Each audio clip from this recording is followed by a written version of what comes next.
Got a 53-foot trailer. This is King Auto Truck and Trailer. Tractor trailer burned up the brakes. Got them pretty hot. Looks like it caught them all on fire. Coming down one of the grades. Brakes seem to be set alright. Brake linings look good. This is where you adjust it right here on the slack adjuster. They make these special wrenches you can get on here. You're supposed to tighten it down. Flip your wrench.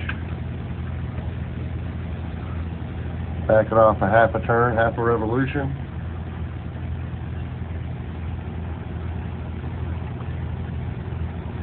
Get that, and then your shoe should wiggle. And then your adjustment should be good.